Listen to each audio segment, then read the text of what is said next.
How to fix disable account cannot be contacted on Instagram.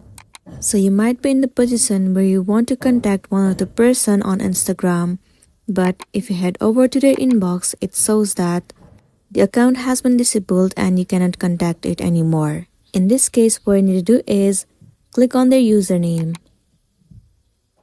and then click on these options. Tap on restrict. Once the account has been restricted, go back and head over to requests. Tap on the restricted account and then unrestrict again. Now if you try to send the message will be sent to this person.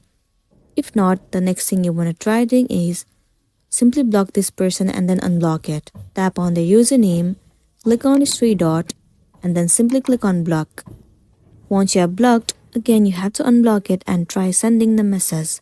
It should fix the issue that you have been facing on Instagram. And then you'll be good to go. So that's the end of the video. If this video really helped you, give it a like and check out our next tutorial. Thank you.